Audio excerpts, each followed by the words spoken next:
The following contest is scheduled for one fall and is for the Internet's Honor Championship. Welcome in. It is Thursday night. It is all influencer wrestling. I am your clout missioner, Captain Tyrion Guidal, as always. And there is clout on the line tonight, my friends.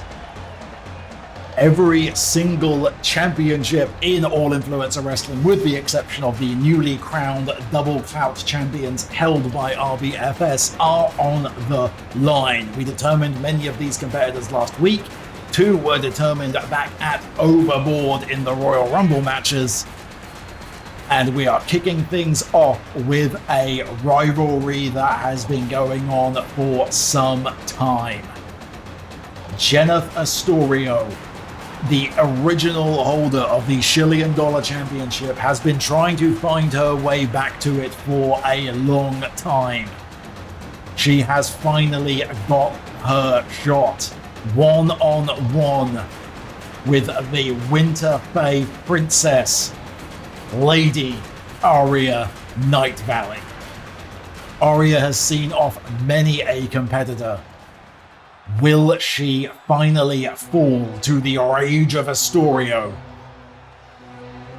Or will winter persist?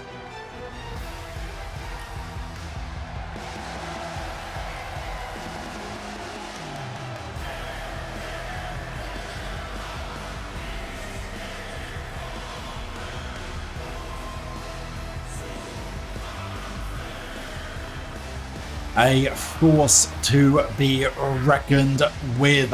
Lady Nightvalley has proven herself to be a true champion time and time again. But Jeneth wants that belt back.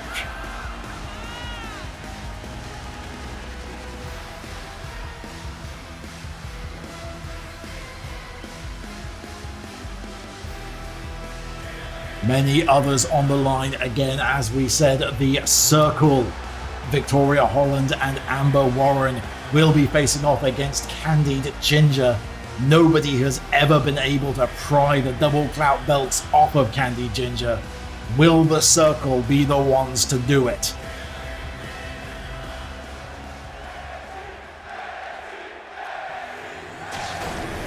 There it is. That is what it's all about. The $1 Shillion Championship.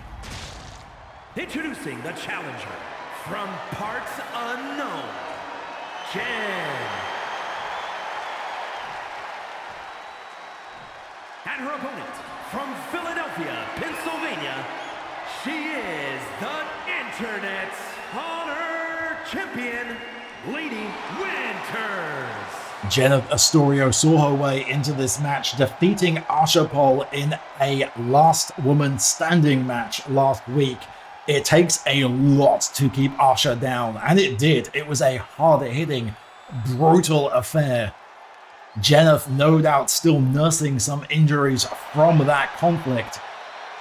At the same time, Aria saw just what Jeneth is willing to do. This match, though, a regular straight one-on-one contest. Jeneth, the master of the sledgehammer, will not be able to use weaponry to her benefit this time around.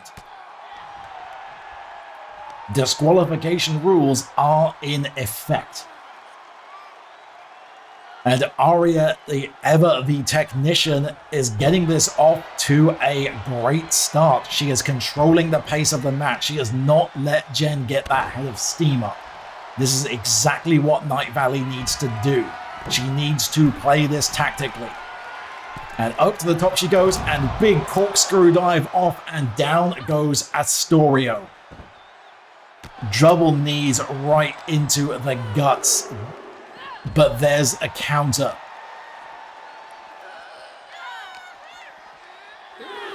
And hurls that crack as Nightvalley gets hurled right into the ship's siding. Jeneth making her way back in, breaking the ref's count early. She has not come to play. It is all business for Astorio tonight. Big chop lights up the chest of Nightvalley and wrenching over the legs.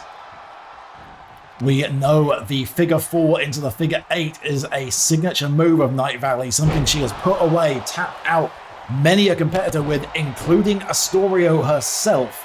Working over those legs, a good strategy by the challenger here.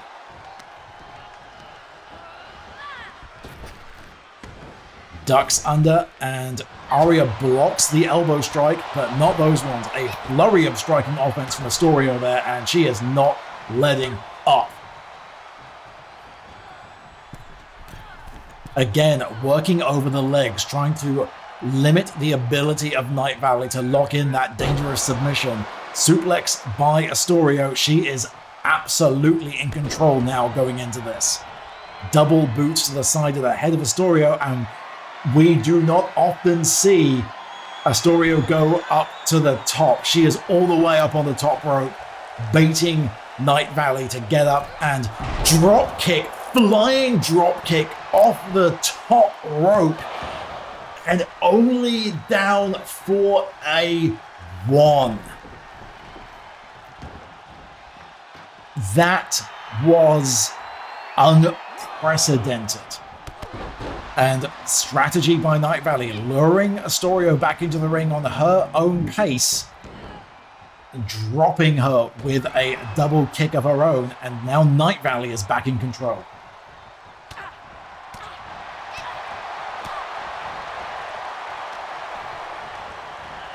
Sends Astorio off the ropes and tried to get a cross block in there, did not work.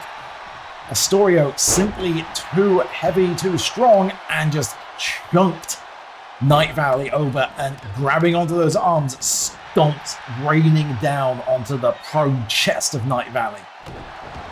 And now going over to work the arms, takes a moment, surveys her handiwork, strategizes what is just a straight up punch is what she has in mind next, but Nightvalley ducks out the way, right back into a grapple though. Double lariats, she's not letting go. And a jumping drop kick from Astorio. She is pulling out moves in her repertoire we very rarely see. Getting fired up, yelling right in the face of Nightvalley. And there we're starting to see this is where Astorio has fallen apart in the past. She starts to get cocky. And that just put onto the back of Nightvalley, gave her time to recover, neck breaker in. Nightvalley able to take that moment to recover, and big roundhouse kick straight to the head of Astorio, but with how tall she is in an unenviable position for Nightvalley. Had to hold her away to avoid a rope break, gave, and a big scoop slam, knocking the wind out of Astorio. And Nightvalley now, usually a more technical competitor, just getting vicious now. Hammering the head of Astorio down into the mat. And here we go. Hold snap by Nightvalley. Once again, repositioning. Is that going to do it? Is that going to be enough? No, kicks out at 2. Had to take that moment to move those long limbs of Jennifer away from the ropes. The cold snap has ended many a match. Not today. Spear. Spear right through Astorio. And Astorio with the roll-up. Only a 1, but that is a psychological shift. Astorio previously has been focused more on dominating her opponent, brutalizing them to where they can't stand. To resort to a roll-up shows just how determined Astorio is. She doesn't care about just humiliating Nightvalley, as has cost her in the past. She is here to win, and she'll do whatever it takes, even if that means a sneaky finish. Grabs onto those wings of Nightvalley, just stomping brutally over the prone body and bouncing her head off the canvas like a baseball. And I think we are going to see again, Astorio going back up to the top again. And big splash, she goes right into the pinfall, she's got it locked in deep. and barely survives. Nightvalley holds on, but what did that take?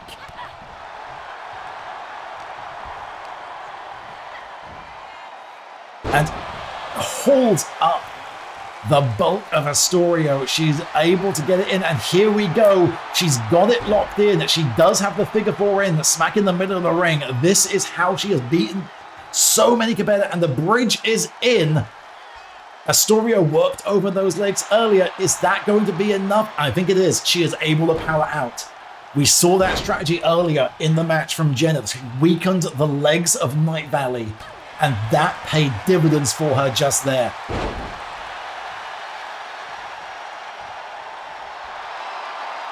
She has felt that before, and shoulder check off the apron. Jeneth goes crashing down. And Nightvalley now the one getting a little arrogant, as Astorio resting on the outside, trying to catch her breath. Nightvalley following through to pick up the pieces.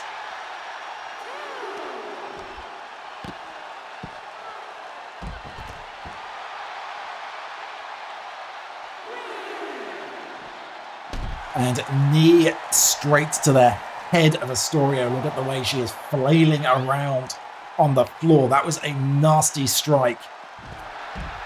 And good night to Jen.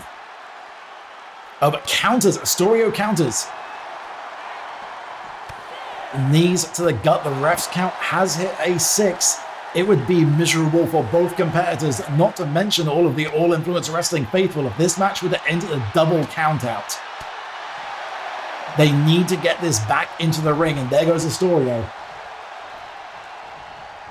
And breaks the count. She is not willing to let this end in a countout.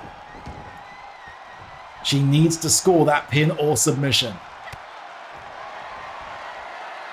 And wrenches up and down, though I think she realized there how close she was to the ropes. Swings things around to where Nightvalley couldn't get to the rope break, but dug deep and again kicked right out at that millisecond before the ref was able to hit that 3 count. And now Jeneth looking to maybe for a submission victory of her own. Look at the torque on the neck of Nightvalley. And she does. She taps. Nightvalley could not survive. She has done it. Jeneth Astorio has finally knocked off Aria Nightvalley.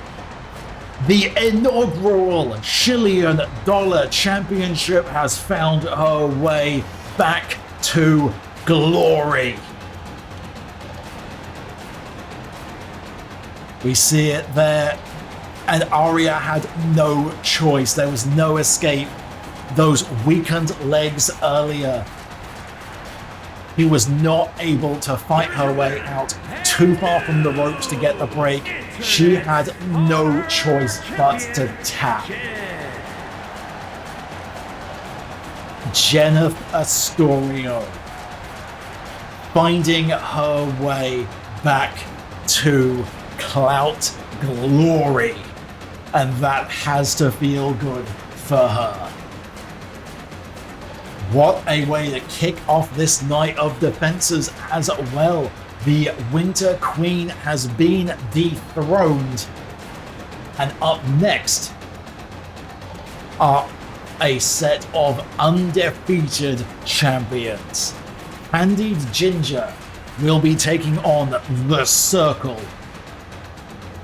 But with those two teams, with the reigning dominance of Candied Ginger and the viciousness of the Circle, a mere tag match was not enough to contain this.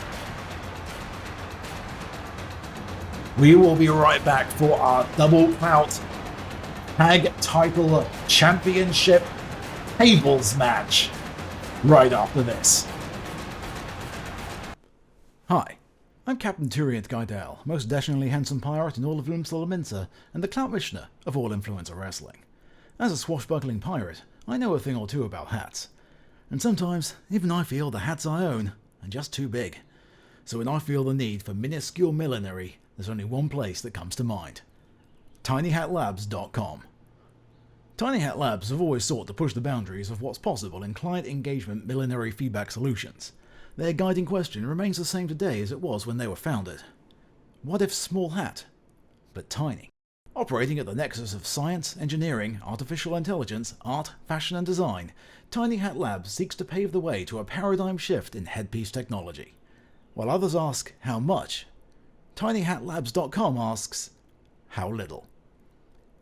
I'm Captain Tyrion Guidel, and tinyhatlabs.com is my favourite place for hats on the internet.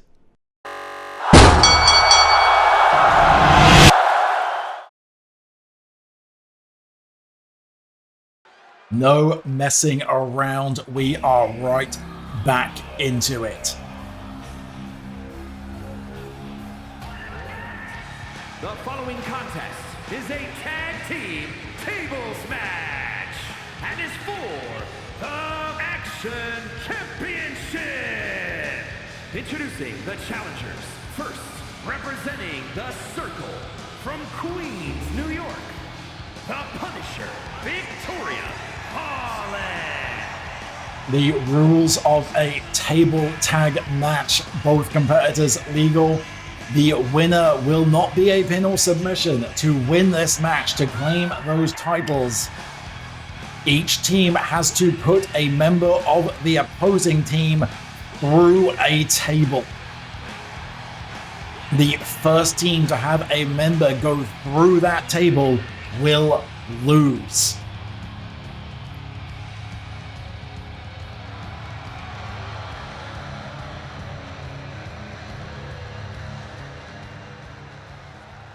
A case perhaps to be made that this match favors the sheer physical dominance of the Circle, but you cannot underestimate the tag unity and the wiliness, the strategy of Candied Ginger.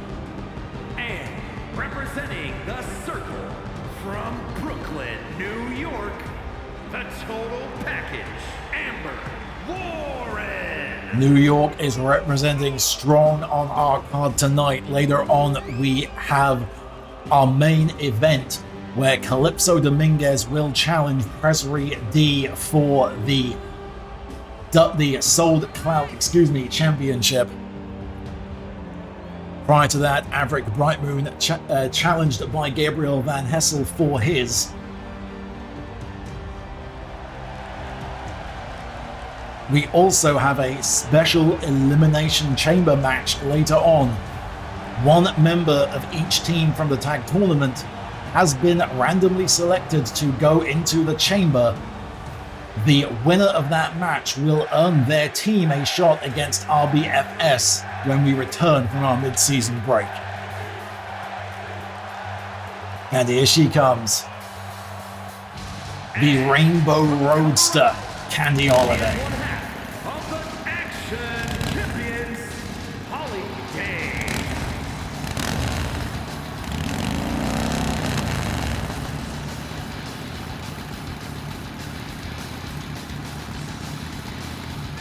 Candy and the Ginger Flame, both recently active in singles competition, not having the best of luck in it, has that shaken the confidence of Candied Ginger as they head into what may well be their greatest challenge to date.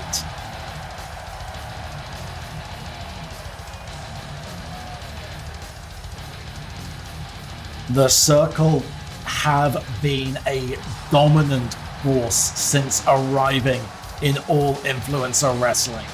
Amber Warren, an AIW original, didn't have the best of luck finding her footing early on, but joined by Victoria Holland, she has reinvigorated herself, she has rediscovered herself, and has been on a destructive tear ever since. And from New York, she is one half of the Action Champions.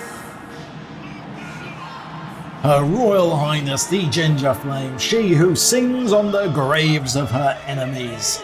Will she be burying the Circle tonight? Or will it be the Ginger Flame who is looking up from 6 feet down?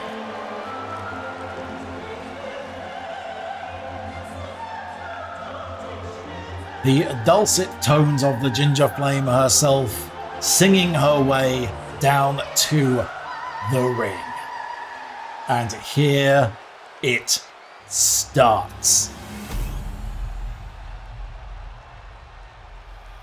That is what it is all about right there. Double Clout glory.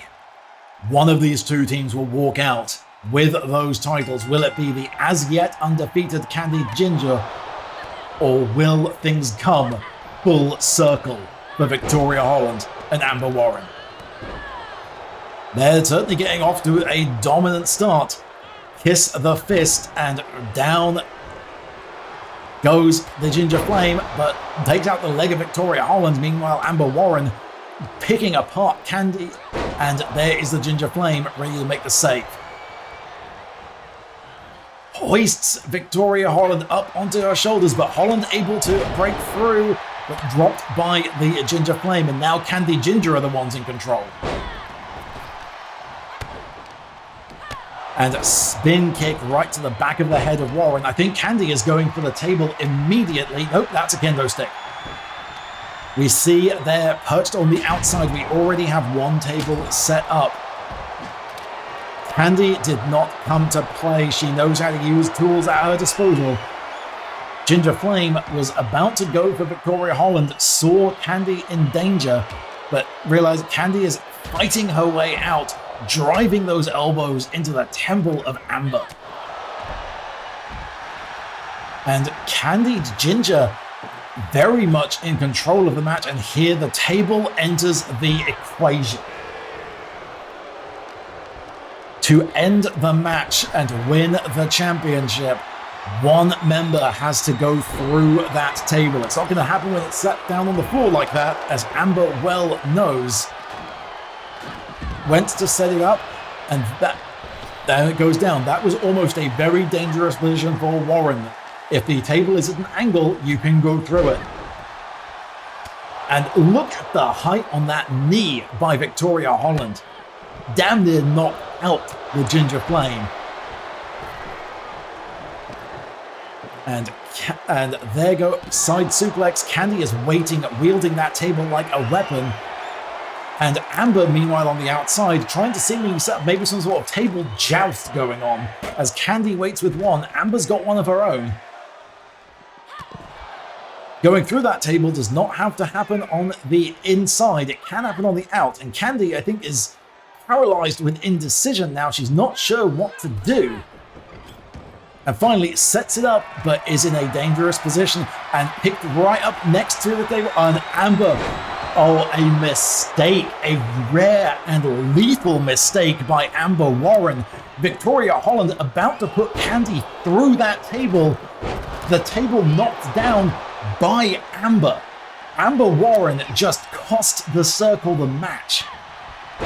You saw Victoria Holland immediately plant Candy. After that, she would have gone through that table if it were still standing. And now, table plants right into the face of Victoria Holland, who very sensibly rolls out of the ring to protect herself. And Candy sets table up into the corner. Go to sleep, and the Circle are both down. Two very dangerous positions now. Up onto the top, and down goes Candy, and the Ginger Flame very much in trouble. And over the top rope, my God, look at how Victoria Holland just flew. And that is it. I don't know if that's what the Ginger Flame had intended, but I think it was Amber Warren's head that went through that. Look, and yes, that is exactly what that did. Amber's head cleared straight through that table. Not what we expected, but damn. A title defense once again by Candied Ginger, but by the skin of their teeth. You can't take away the end result from Candied Ginger, but that victory came thanks in a very real way to Amber Warren. A misjudgment early in the match by Warren, knocking down the table that Victoria Holland had set up, costing the match for the Circle. What is that going to mean for the dynamic between those two performers going forward? Will Victoria be able to brush that off as a mere accident, or is she going to blame Warren for this? An interesting turn of events to be sure, but nonetheless, Candied Ginger once again hold on to the Double Clout Championships. We're going to need to take a moment to recover after that match, but we'll be right back. More clout chasing action, more title defenses. We've had one change, one defense. What happens with Avric Brightmoon? Up next.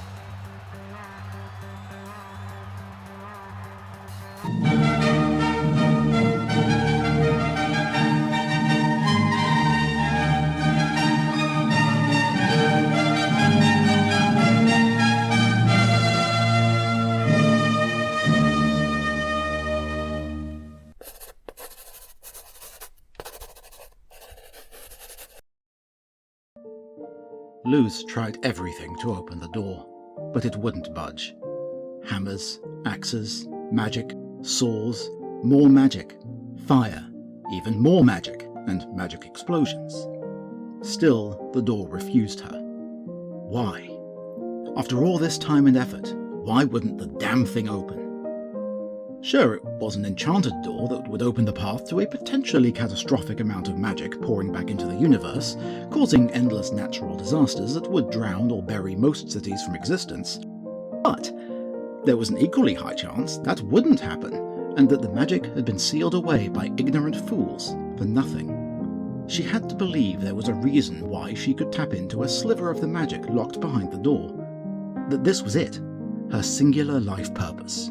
Open the door, restore its magic back to everyone like it used to be in the stories, where anyone could use magic, for good or bad. That had to be it, right? That had to be why she was standing here, in the door's pocket dimension, on a small plot of Earth, large enough for only one person to stand in front of it, swearing at this void-black door with iridescent veins flowing along its surface like water, living, taunting her to just open it already. So why was it so hard to swing the damn thing wide? Somehow, she had shoved the door apart just a crack ages ago. A thin, wispy line of light seeped out of a seam down the center. Whenever she used teleportation magic, as she had decided to call it since she didn't know the correct term and hadn't seen others use it before, probably because it was dangerous and required sliding through space and time, but who was counting? She tapped into a sliver of warmth and power to travel wherever she wished. She'd managed that slight opening unthinking as a child, then never again. What was she doing wrong now? Worse, what if she wasn't doing anything wrong?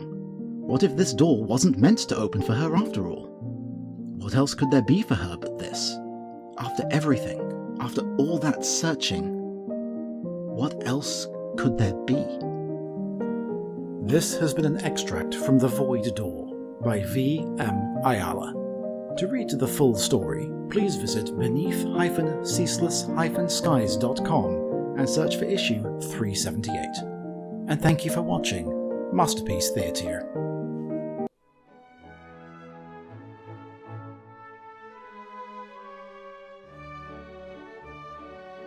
Wait, oh, fight is now an option.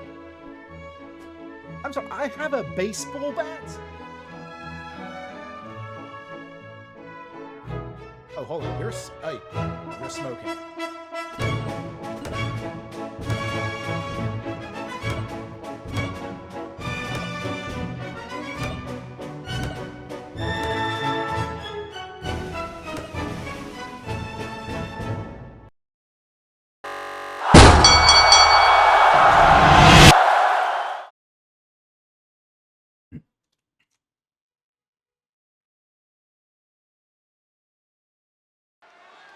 Welcome back. The following contest is scheduled for one fall and is for the prestigious Internet Championship.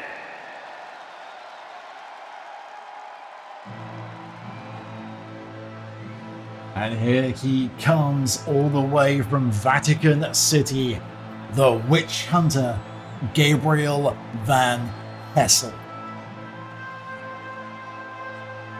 Won the Rumble match at Overboard back in January. And it is time to use that title shot.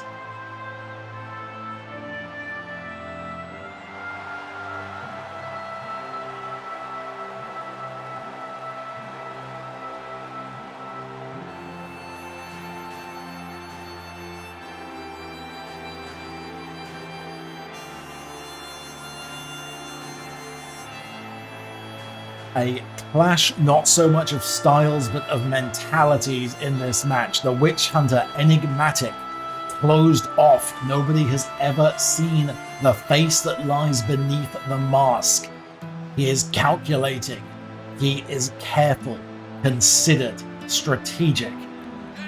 Meanwhile, the Soul Clout champion, Avric Brightmoon, is a wrecking ball. A divine-infused paladin who charges through problems. And will be in this match tonight alone.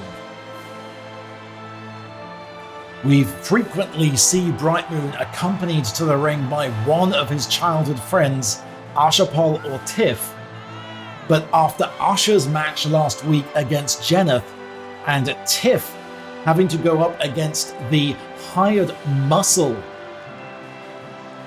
Reinhardt of RBFS, recruited by Gabriel Van Hessel for the match against Tiff, Usher and Tiff are both out injured right now. Avric stands alone.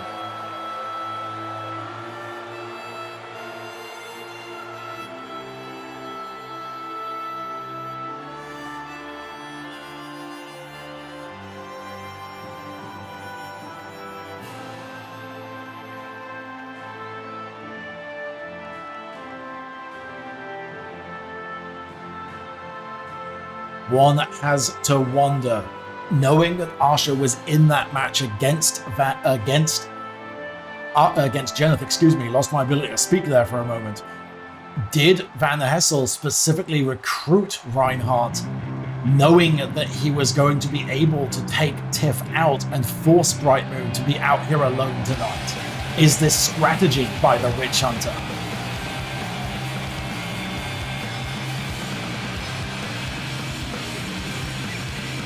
Confident as ever, though, the Holy Halfling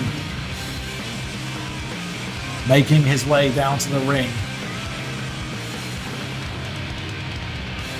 Sold Clout Championship around his waist, damn near half as big again as Avric is.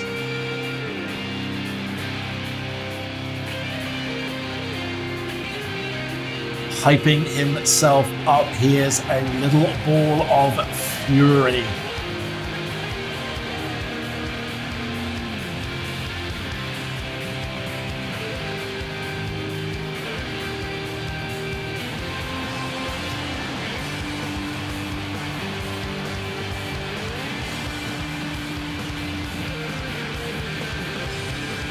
This is very much a holy war.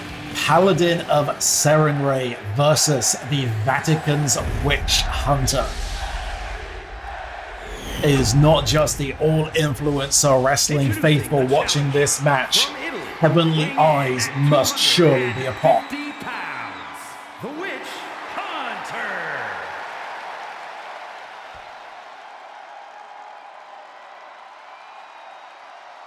And his opponent, from parts unknown, weighing in at 169 pounds, he is the prestigious Internet Champion, Rage.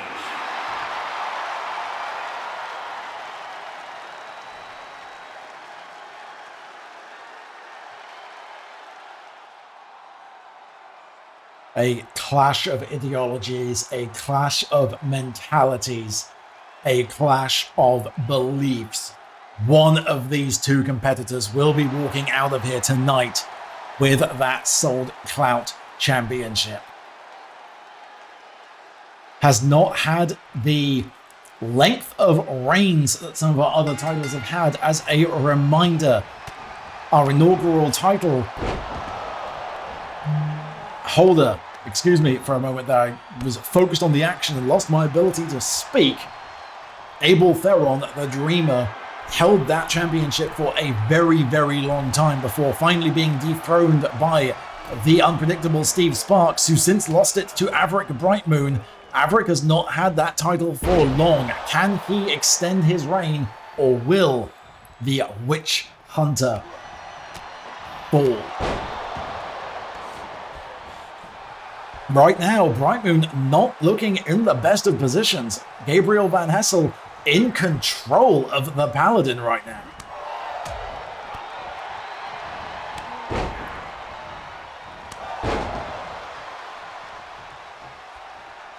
And what do we see? The Witch Hunter going up top. From the heavens comes the Witch Hunter, and elbow right down onto the back of the spine of Brightmoon. Rolls him over, smack in the middle of the ring. My God, this can't be it now. Only a 1. The resiliency of Brightmoon. He is going to have to take a lot more than that to keep him down. Nonetheless, an impressive showing from the Witch Hunter, and Brightmoon with a slam. Barely even a 1 count. Tying up, Brightmoon gets the better of the strength exchange, as is perhaps expected. Upside down, Tree of Woe for the Witch Hunter, and tries to choke out his opponent. Brightmoon slowing it down, bringing it down to his level, bringing it down to his pace now, working over the limbs, punches to the face, hyping himself up. Brightmoon is all about those strikes, the quick blows. He is not a tactician. He is not a technical mastermind. And side slam down, smack into the middle of the ring, but holds Van Hessel up. He knows that's not going to be enough to keep the Witch Hunter down.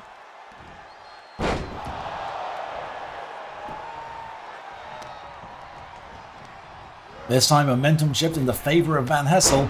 Elbow right to the good eye of Brightmoon. And a vicious chop to the back of the neck, followed by a kick to the front of the face. And side slam, smack in the middle of the ring. 2. Brightmoon gets the arm up at 2. A back and forth match between these two, neither really on top thus far. It's been a very even exchange. And charging out of nowhere, just cannonballing into Van Hessel comes Brightmoon.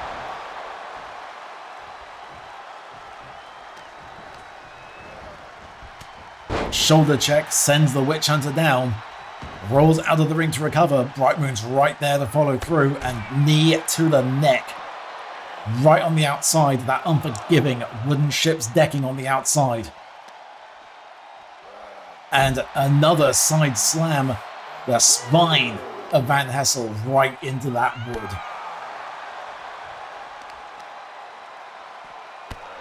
Working over now the thighs, but gets a kick up, and Van Hessel shifts. Down goes Brightmoon.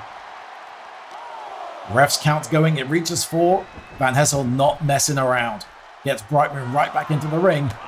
Climbs back in slowly though, and there's those boxer strikes of Brightmoon, just lighting up the guts, the torso, but thrown around like yesterday's garbage is Brightmoon. Quick strikes by Van Hessel, and up and release. Down goes the halfling. Rolls through, and ref took a minute to get into position there, and that gave plenty of time for Van Hessel to wriggle out of that. But a sign there, Brightmoon, and we have a clutch, and oh, that is in the middle of the ring. This is a dangerous position for Brightmoon. But gets the elbow into the gut, and he's got through, and now the rolls through into a pinning predicament. Almost got that down, and just drops Van Hessel with a clothesline. Up and over, crashes down that already beaten up spine, and again smacks down. Is that going to do it? 1, 2, no, Van Hessel dug deep. The spirit of holiness filling the Witch Hunter. But I think we're going to see that delayed suplex that Brightmoon is so known for, and down he goes and pulls right through into the pinfall. 1, 2, oh, barely. I thought he had that. The ref's hand millimeters away from the canvas, but the Witch Hunter survives. But for how long? I think, are we going to see the Spear of Serenray? That is exactly what we see. Smack through the middle. He is not done as of yet. But counter by the Witch Hunter. And drop Brightmoon. Is that going to do it? 1, 2, 3. Van Hessel has done it. Brightmoon hit the Serenway spear, did not end the match there, pulled the Witch Hunter back up. I think perhaps trying to go for the Serenway slam to secure it, but that gave Van Hessel the opportunity to counter, and he took it. Brightmoon is beaten. Victory for the Vatican. The Witch Hunter holds the clout. What does that look like for the division in the second half of this season? Knocked off, not having his friends out there with him, perhaps knocking the game off for Brightmoon. The Witch Hunter shining with radiance atop as he holds clout to the heavens. 2 title changes and 1 defense. We have 1 title match on the card left tonight. Presri D defending against Calypso Dominguez. But before we get to that main event, it's Elimination Chamber time up next. 6 competitors, 1 representative from each of the tag teams who failed to advance to the finals. Or failed to win, rather, because 1 member of the team of Brock and Big Magic is going to be in there. Shockingly and unfortunately, there simply wasn't room in the chamber match for either of the members of Artificial Intelligence. A crying shame. But nonetheless, we shall soldier on. We will be right back with the chamber match after these short messages.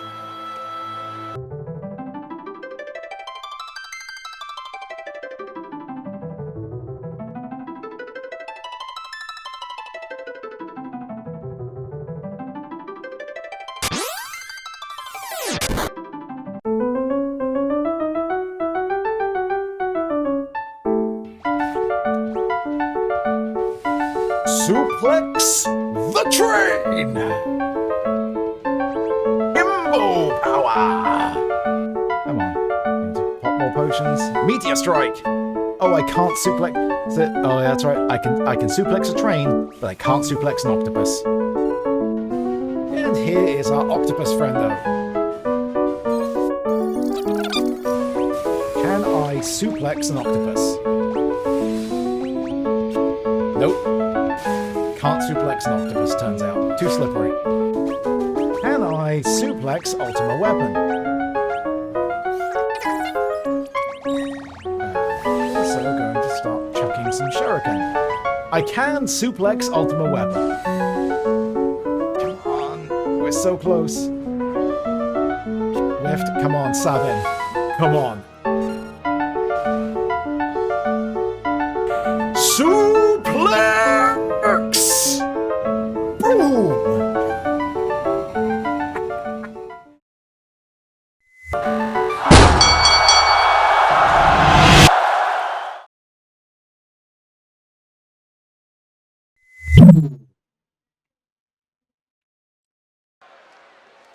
Welcome back to the Elimination Chamber match, where I realized I did misspeak earlier.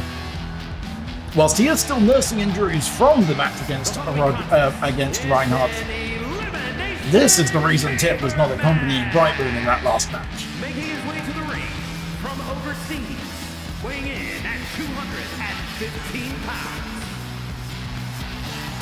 Tiff not able to accompany Avric because of this. A great deal now weighing on Tip, more so than previously.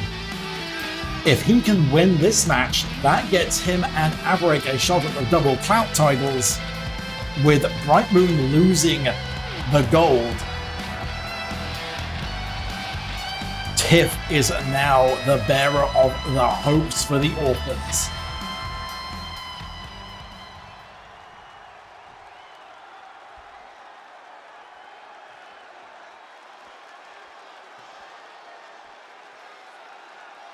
As Tiff makes his way into the chamber, the rules of the Elimination Chamber match: 2 competitors will start out at regular intervals. One of the members that are sealed inside the chamber will be released. Edinburgh, Scotland, weighing in at 158 pounds, Stephen Joyce. And representing Tiny Hatamancy, it is Stephen Joyce making his way down to the ring. The last competitor to be released from the chamber has a distinct and solid advantage in this match. We do not know who that will be. We know that Tiff is in one of those pods. Steven will be joining in another one.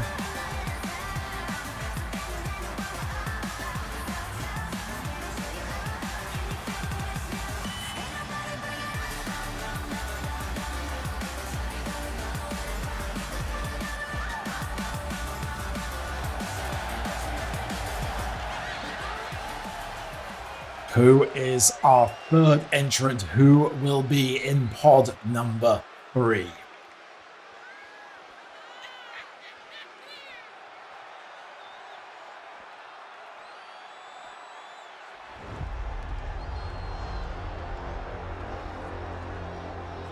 It's the Phantom.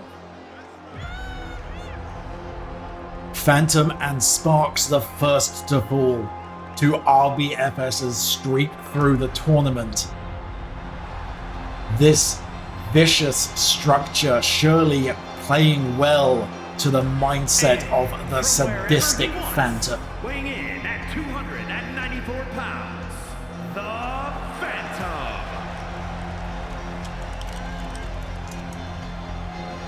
Phantom fighting on behalf of himself and Sparks. We're not sure really if those two are still a united faction after falling. We haven't seen either of them since. But nonetheless, as a member of the tournament, they get this shot. If Phantom can survive, can win this match, that will certainly mean a continuation for his alliance with the unpredictable Steve Sparks.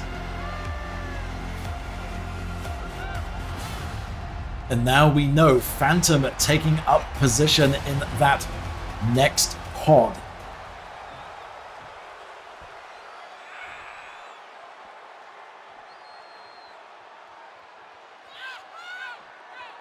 Who is up next? It's Big Magic Reynolds. Let the lab goblins loose. The Chew is pulling into the station.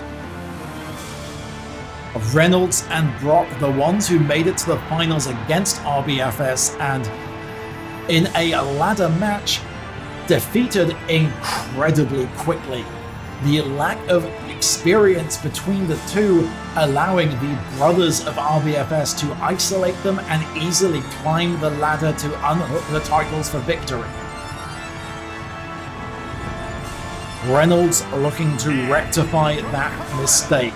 Weighing in at 280 pounds, Big Magic Reynolds.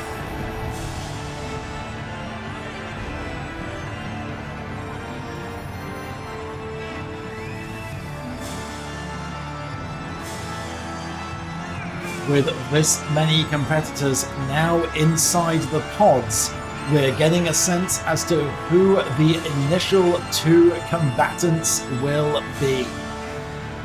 You see in the back there that one remaining empty pod. That is where Reynolds is going to take up position.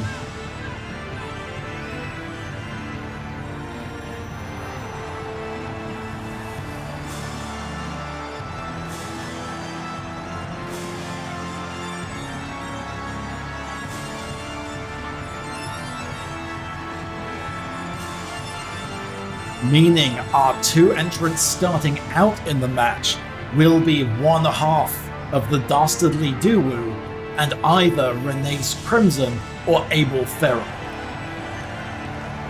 The Dastardly Duo have a real dangerous streak ahead of them, as does either Crimson or Therron.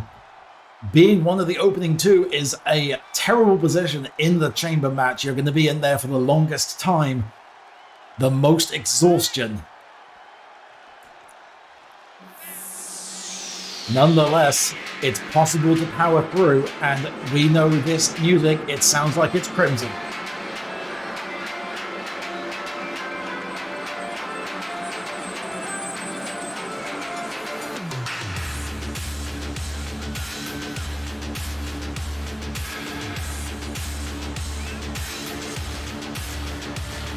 And here he is.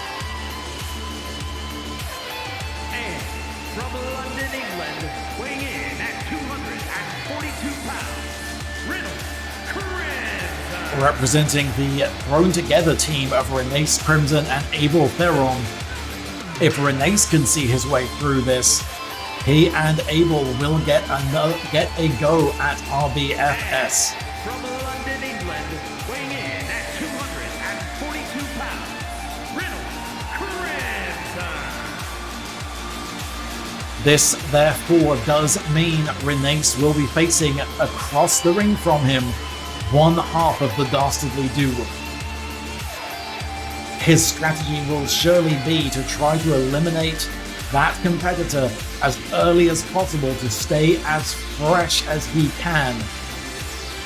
The remaining entrants are released randomly. We do not know who is in next, neither do they.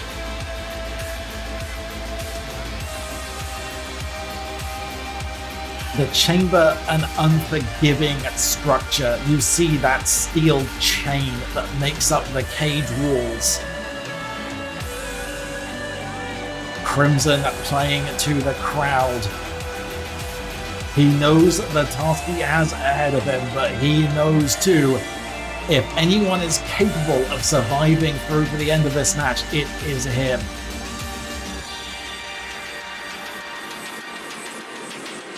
Staring down his competitors, doing the rounds across each corner, Crimson and Tiff locking eyes.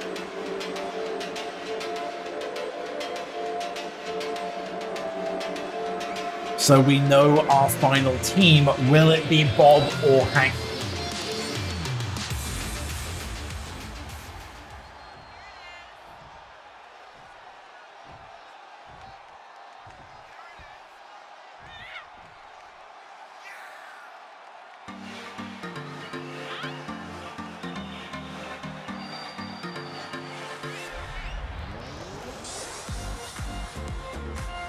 Get your cameras ready. Beautiful Bob representing the Dastardly Duo. From New Mexico, weighing in at 206 pounds, beautiful Bob. On behalf of the Dastardly Duo, Handsome Hank watching on from backstage, no doubt. Beautiful Bob. The final entrant into the chamber. There's Renace waiting across the ring for him.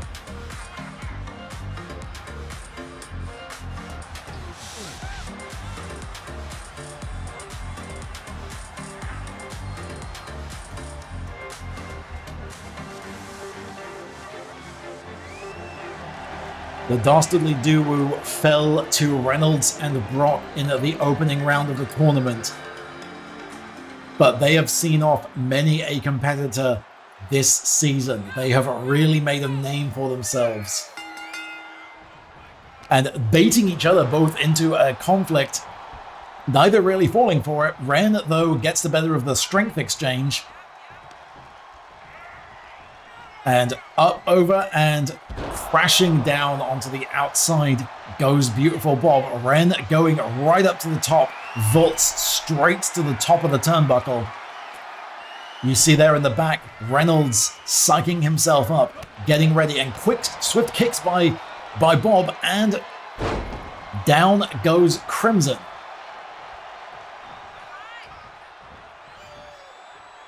Ducks out of the way, vaults off, and spin scissors takedown to Crimson.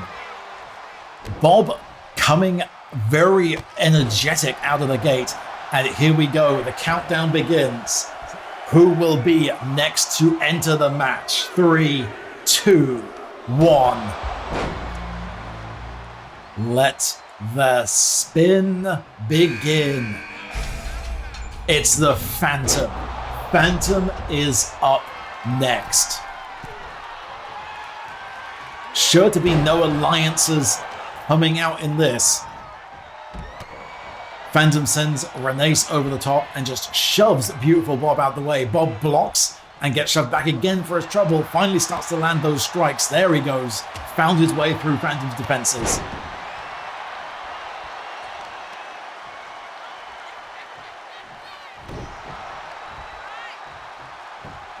And Ren grabbing that luscious hair of beautiful Bob.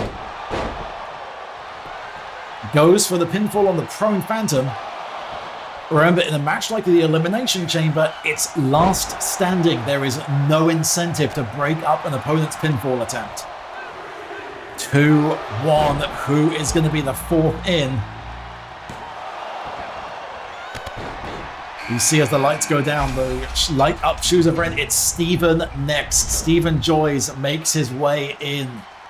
Tiff and Reynolds still in those pods, waiting for their opportunity. One of those two going to be the last in. Backstabber by Bob. And just big boot. There's Steven with the grapple around the waist of Renace. Sends him into the corner. And kip up by Bob. He is refusing to stay down. Up over the shoulder of Phantom. He's going to go for a fly and down onto the turnbuckle. Pulled back up once again by Phantom. Steven waits and watches on. Renace taking a bit of a breather in the corner. And roundhouse kick by Phantom. Pulls Bob back up once again. And Ren is back. Who is next? It's Reynolds and Tiff, the last two remaining. And it's Tiff out next, meaning Big Magic Reynolds is the last to enter the match. No one out as of yet. A massive spin kick off the top there by Phantom to Ren. Is that going to do it? I think, no, Ren kicks out at 2. Tiff and Steven locking up on the outside. Steven sent right into Big Magic Reynolds' pod.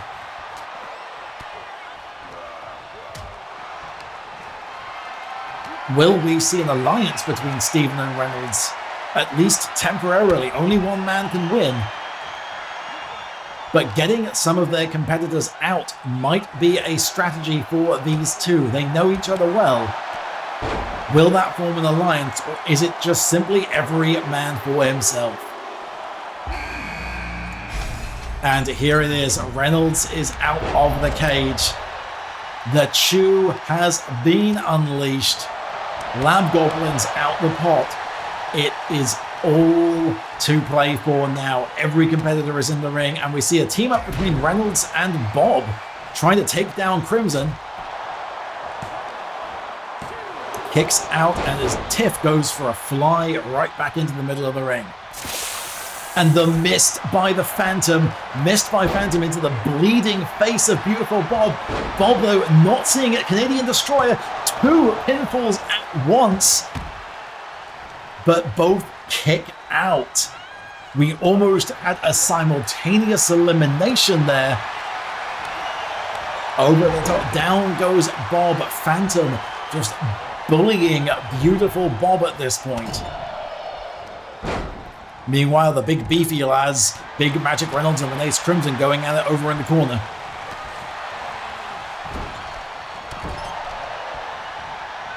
Bob taking a nap on the outside, Steven and Phantom resting in the corners as Tiff works over Renee's. And there's Bob, sends Tiff into the corner. As Steven goes for the strike on Reynolds, sends him out of the ring, and we're going to see the Destroyer get another Canadian destroyed by Bob, this time to Renee's Crimson. Ren's taken a lot of punishment, but still somehow manages to find his way through.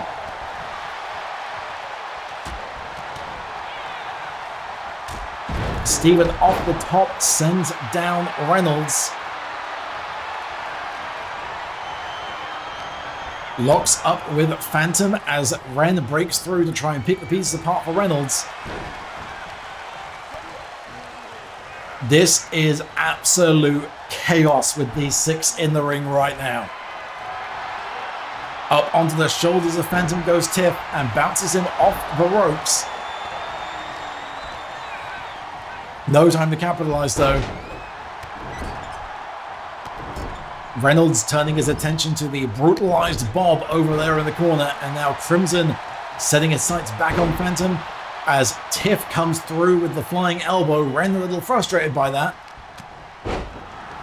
Knocked to the ground by Reynolds, and big back elbow by Tiff sends Phantom down. Another pin attempt as Bob looks on too. Phantom powers out at 2. We continue on, and sweet chin music. Good night. Phantom, and he's still there somehow. The resilience of Phantom still on display. Tiff thought he had that. I thought Tiff had that. Crossface now locked in, going for the submission instead. Submissions count in this match too. Pinfall or submission for elimination. Phantom trapped in. No rope breaks in this match. Nowhere to go. Can he power through, or is Phantom going to fade? And there he goes. He managed to get enough of a momentum shift to roll through and send Tiff flying, but he was in that hold for a long time. And kick to the face of Reynolds by Steven. Steven's got his friend down. 1, 2. Reynolds powers out.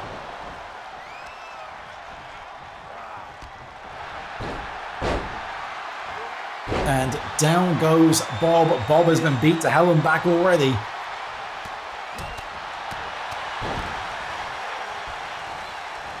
And down with the pile driver goes Bob. He's taken so much punishment already. Surely the next pinfall on Bob will be the last.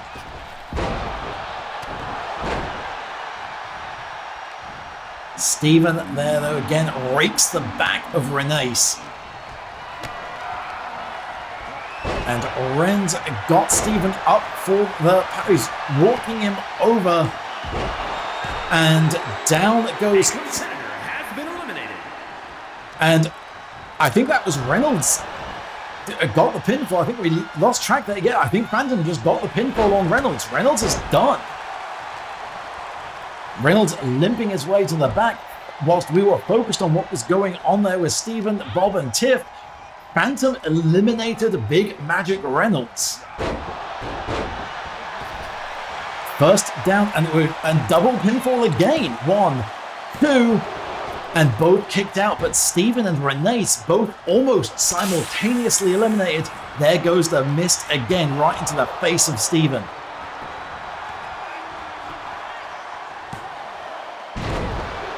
And Steven able to kick out the mist. He's seen it from Phantom before, the dirty tricks of the Phantom. And coming through, and he's got that pinfall in deep. Tiff in big trouble. Tiff able to power through.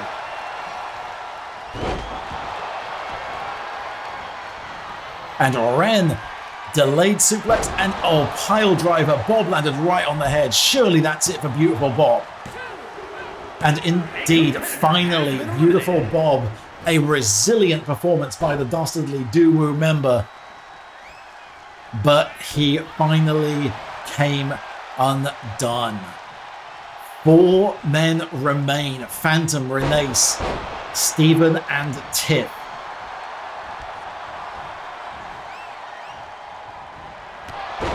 And Tiff takes down again. That's big super kick to the face of Steven. I think that's going to be it. Steven is out, taken down by Tiff. Tiff fighting for the shot for himself and Avric. Avric just lost his Soul Clout Championship. Tiff fighting for himself and his friend. We said at the start, Tiff maybe now has the most to gain and most to lose of anyone in this match. And he is fighting like that is true. Phantom though, Renace over the shoulders, bounces him off the ropes. Tiff capitalizing. Big spinning back elbow. Renace there to pick up and launches. No, not launching Tiff. He's hauling him over to the other corner. Tiff with those elbows right into the back of Ren's head. And blow right to the gut. Tiff following through. And there's lockup between Tiff and Phantom. Phantom gets the better of the exchange. Tiff into the corner. Ducks through though. Phantom got himself tied up into the Tree of Woe position and a boot right down to the face. Maneuvering by Tiff. Tiff is the one standing. And Ren able to get the momentum up with those boots. He sends Tiff back. Elbow strike, and now Phantom and Ren locking up back onto the top of the shoulders. And it once again bounces Renace off the top rope. And I think about to give Tiff the exact same treatment. Back to the well, hanging both competitors out to dry. Phantom is in full control. And Ren drives down and DDT, big swinging DDT by Crimson, and goes for the pinfall. Is that going to knock out Phantom? It may well. No, Phantom survives somehow. As Ren pulls himself back to his feet, Tiff is right there to take advantage. Suplex to Crimson, but there's Phantom waiting to strike. Drops Tiff right onto his knee, sees Crimson coming back up and down, and Tiff back to his feet. I thought Phantom was going to go for the pinfall on Crimson, but Tiff back to his feet, presenting a better target. He's down in the middle of the ring. Phantom's got the pin in and kicks out at 2.5. A vicious combat between these three. Ren missed that backdrop attempt. And I think he's going back to the well yet again, hanging Tiff out to dry. This time bouncing off the turnbuckle. Ren missed the lariat. And I think atomic drop by Phantom. Ren powers through, no, and elbow to the spine.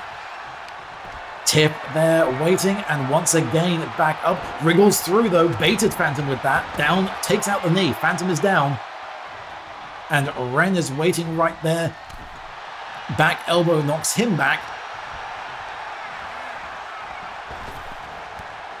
These two collide in the middle.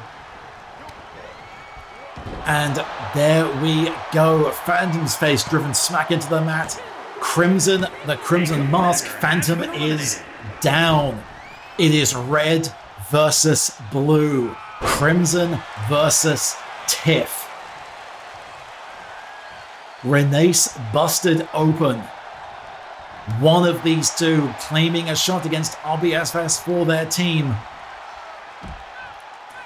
Tiff fighting for his childhood friend versus the thrown together team of Renace and Therron. There is no question Tiff has the most to fight for, but this is a shot at clout for Crimson. He sees a path to take through to it. And Tiff just stretching back and forth over the top rope, taking a moment to taunt Crimson. Comes to join him on the outside and pops him back into a better position. And stretching those legs out. There he goes. Does he now have Ren where he wants him? Possibly. Ties him back up in those ropes again. Whip and misses. The two collide. Blocks that attempt by Ren. Ren working the wrist, rolls through, Tiff pouncing through, and eventually gets the better of the exchange, releases Crimson. What does Tiff have in mind? It goes for the elbow drop, Crimson rolls out of the way. And spinning through, and there's the DDT by Crimson, busted open Tiff, who's back to his feet. Goes for the super kick, and counters with a super kick of his own. Dueling super kicks, 1, 2, 3. Tiff has done it. Tiff has done it.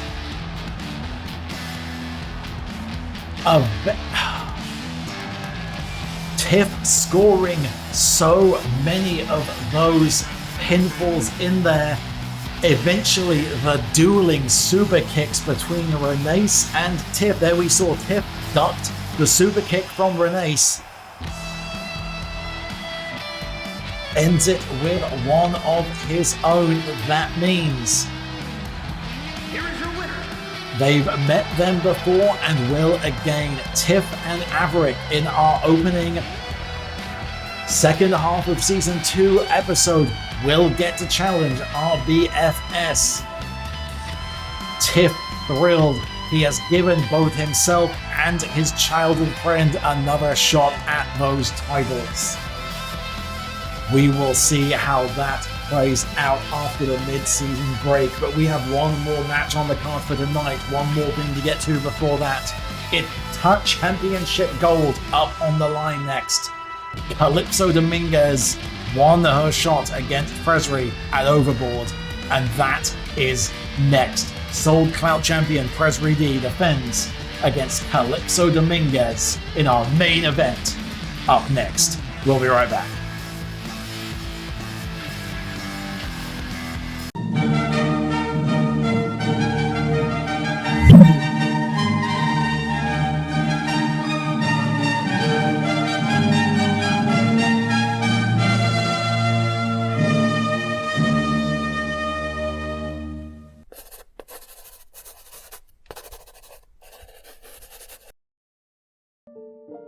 Luz tried everything to open the door, but it wouldn't budge.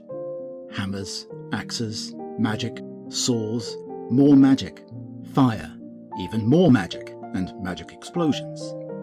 Still, the door refused her. Why? After all this time and effort, why wouldn't the damn thing open? Sure, it was an enchanted door that would open the path to a potentially catastrophic amount of magic pouring back into the universe, causing endless natural disasters that would drown or bury most cities from existence. But there was an equally high chance that wouldn't happen, and that the magic had been sealed away by ignorant fools for nothing. She had to believe there was a reason why she could tap into a sliver of the magic locked behind the door. That this was it, her singular life purpose. Open the door, restore its magic back to everyone like it used to be in the stories, where anyone could use magic, for good or bad. That had to be it, right? That had to be why she was standing here, in the door's pocket dimension, on a small plot of Earth, large enough for only one person to stand in front of it, swearing at this void black door with iridescent veins flowing along its surface like water, living, taunting her to just open it already. So why was it so hard to swing the damn thing wide? Somehow, she had shoved the door apart just a crack ages ago. A thin, wispy line of light seeped out of a seam down the centre. Whenever she used teleportation magic, as she had decided to call it since she didn't know the correct term and hadn't seen others use it before, probably because it was dangerous and required sliding through space and time, but who was counting? She tapped into a sliver of warmth and power to travel wherever she wished. She'd managed that slight opening unthinking as a child, then never again. What was she doing wrong now? Worse, what if she wasn't doing anything wrong? What if this door wasn't meant to open for her after all? What else could there be for her but this? After everything, after all that searching, what else could there be? This has been an extract from The Void Door by V.M. Ayala. To read the full story, please visit beneath-ceaseless-skies.com and search for issue 378. And thank you for watching. masterpiece theatre.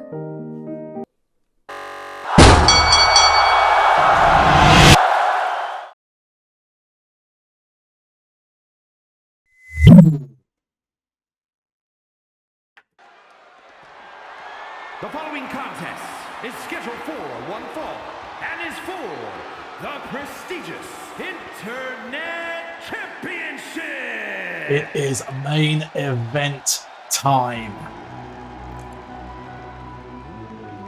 And here she comes. New York rolling deep with her. We saw this arrangement similarly when Chen Harper challenged Aria Nightvalley.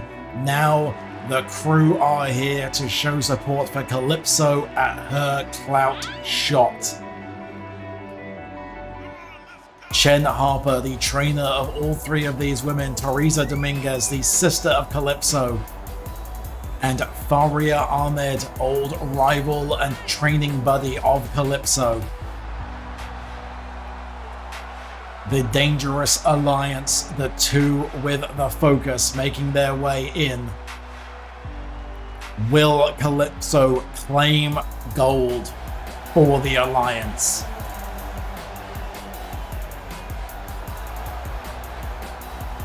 Chen out to advise, Faria there for moral support. Calypso sending the message she did not come to play.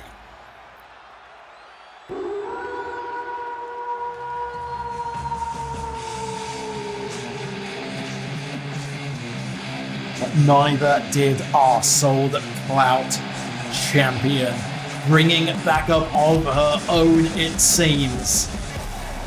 We saw these two reunite last week as Valor and Anastasia represented Presry in the match against Teresa Dominguez. Valoran in Presry's corner for this match.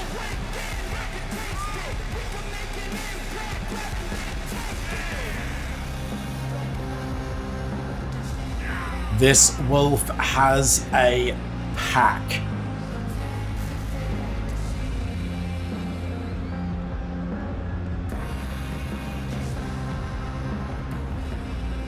One-on-one match, no DQ, or sorry, disqualifications actually in place, excuse me, misspoke.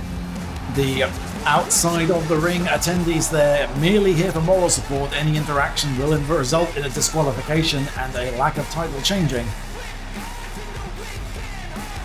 Presry catching in her drama bomb, dropping it on Glix and pinning Aria Nightvalley to win it. Nonetheless, she has defended that Sold Clout Championship before. Can she do it again, or will we see yet another change? The challenger from Harlem, New York, the bombshell, Dominguez.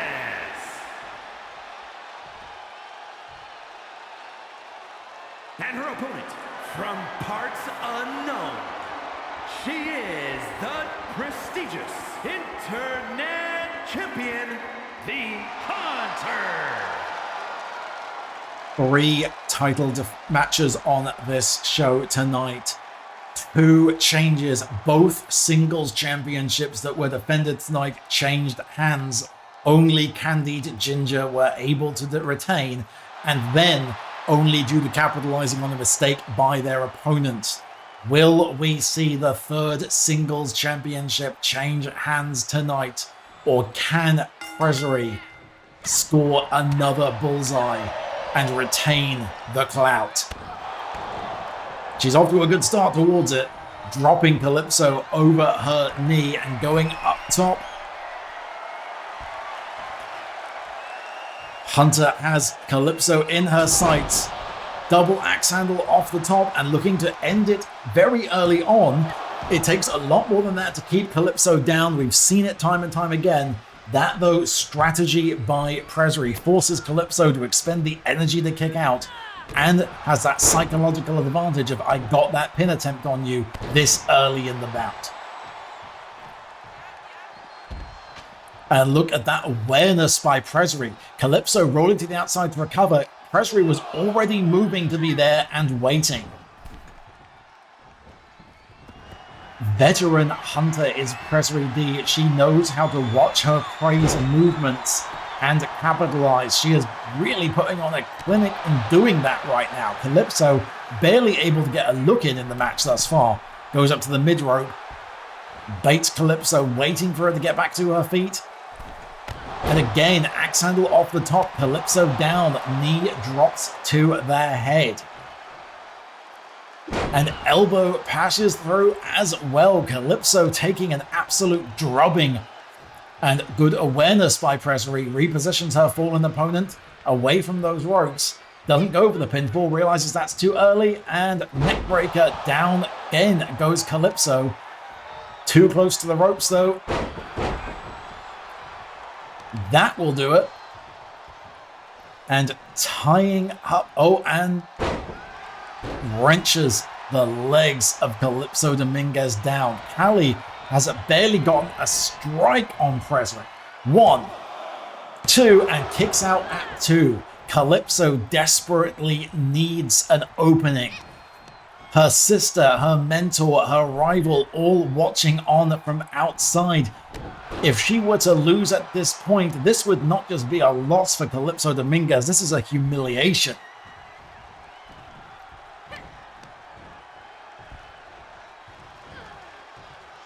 And wrenched down and boot to the shoulder there, trying to dislocate the striking offense, and Presley's got it tied up again. Oh, there we go. Calypso able to counter, rolls through. Is that the shift in momentum that Calypso so desperately needs? I think it will be at this rate. Lighting up Presley with those strikes. Frustration pouring out of Calypso. Boots the ankle right through the ropes. Back kick. And over she goes, and down goes Presley. Calypso now firing up. Rolls through Canadian Destroyer by Cali. Presley down in the middle of the ring. Pulls her back up to her feet. And rolls through, and she's got the guillotine locked in. Blows to the ribs though. Presley is the one who sets the traps, not one who falls for them.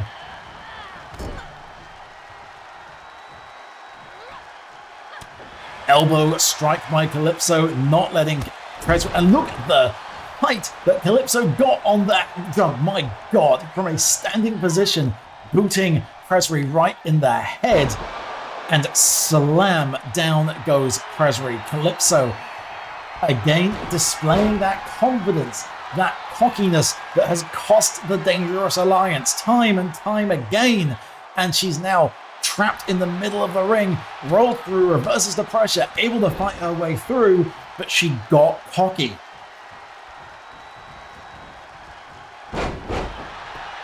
Rolls through. Chen on the outside, giving the advice to Calypso, telling her keep focused.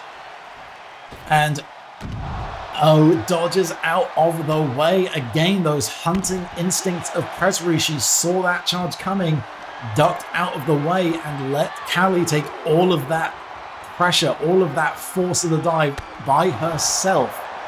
Drops the spine over the knee once again. Pulls her up, not letting go, and again the spine down onto the wooden ship siding. Catches that strike. Counters, and spinebuster onto the wood. Down goes Presley. Cali countering, trying to get her momentum shift going. Wrenches through, locks in the crossface on the outside. Submission can't happen out here, but she's doing the damage nonetheless.